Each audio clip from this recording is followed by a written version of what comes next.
if nobody's played it yet. Anyways, we are going to start this with a pause right at the beginning, but we have, apparently I'm still dreaming from last night, we do have the red Zerd Dream in the bottom left, as well as our good friend DemonMonkey, the blue Terran, in the bottom right. He's going to show us what he can do in this matchup, a matchup that I think is very well balanced, even though a lot of people are complaining about Hellbats these days. I think that overall Zerd can deal with everything, Terran can deal with everything, and it does come down to a lot of skill-based play. We will see a lot of choke points in the bases on this map, so that might hurt Zerd's aggression, but he can also take a very secure third and hold this ramp with spine crawlers and such like that. I do like to see a lot of burrow out of Zerd, even though it is not used nearly as enough as I would like to see it. But hopefully he can be the 1%. He can get that.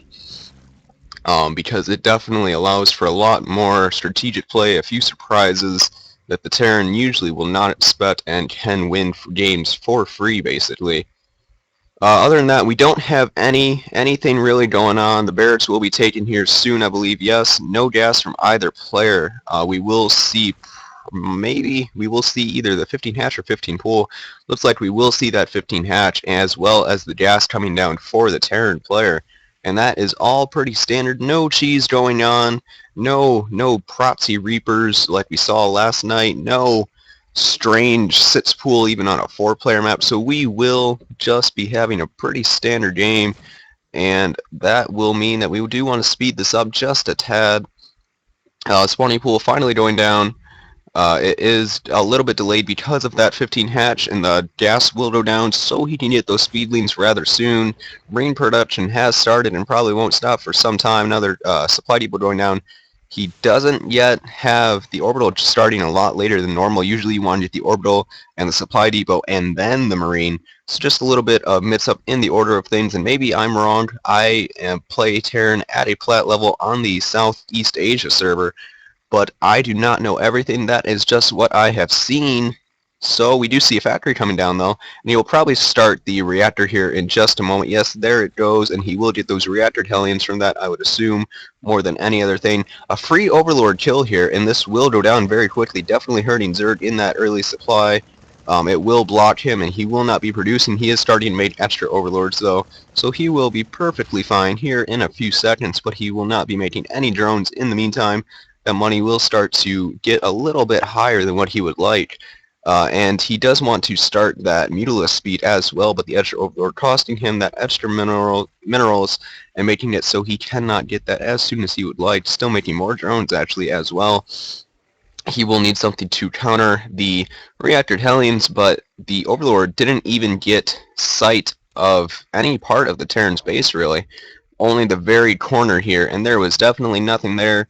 So he will not be expecting the Hellions, but at the same time, they are so very common that you can sometimes just assume that they are going to come, or some form of Hellion play will come, trying to do as much damage to those drones as possible before roaches come out, if the Zerd does go roaches, or before too many speedlings come out, or spine crawlers. He just wants to poke in there. He also gets a decent amount of scouting information, and if the Hellions do get in here, they will see a second gas, which is a telltale sign of some form of tech, especially for a Zerd, usually staying on one gas for quite some time until he decides to go for that layer tech. But we will see he instead goes for a Roach Warren, and that will help him against Hellion play, especially if he waits for the standard 4 Hellions. The Roaches will be out in a decent amount of time. The natural for the Terran is going to be wrapping up here soon, and that will definitely get his economy into gear. Still making SCVs. You always want to be making those. If you are a low-level player watching this at some point, you always want to be making SCVs. We saw a game earlier at the diamond level, actually, or yesterday rather, and he lost the game because he had 50 probes when the Terran had about 70 SCVs, and that definitely hurt him. But anyways, we do see Stim about a quarter of the way done, and the orbital at the natural being made. Switching over to Widow Mine production, which is very helpful against those early Ling plays. We'll see what he can do with those. Bunker also going down just for that added protection. These Hellions were spotted by a Zergling that was toasted very quickly, and these Queens will protect the ramp, but that means that the natural is just free game for these Hellions. One-shotting drones if they all hit the same drone, and a lot of drones do go down. A total of 5 have been killed already, and probably more to come, especially since they're on the line up to 9 in that last wave of fire. He gets 10 worker kills and only loses 10 Hellions. That is definitely a very, very good trade for him.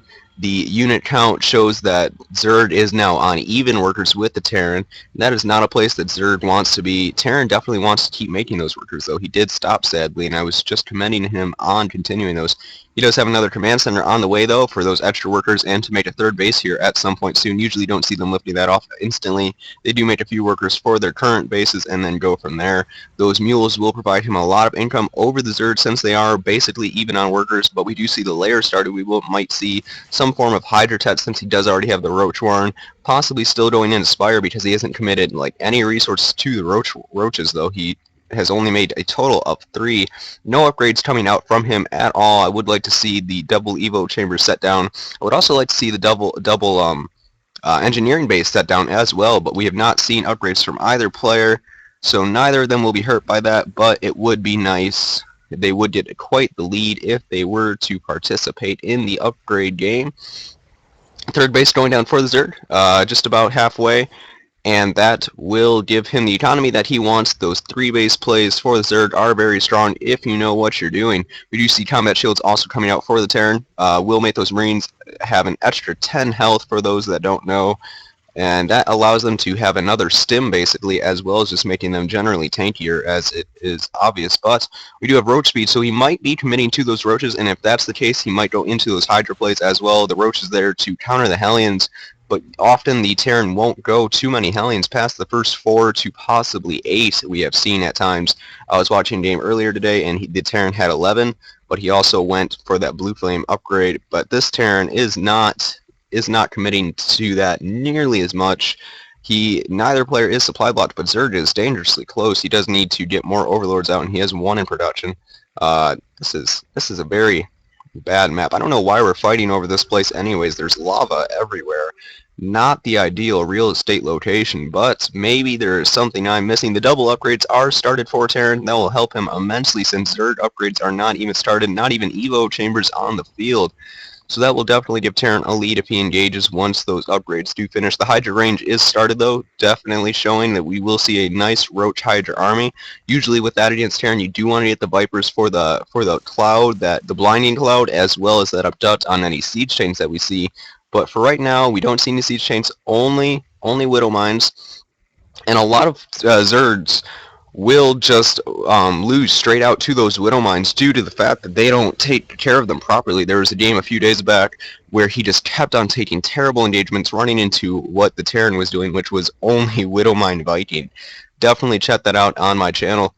But that is for later. We do have 5 Hydras in production. We do have an armory on the way. If he did make those Hellbats, that would be very strong against the Hydra list if they ever got up to them.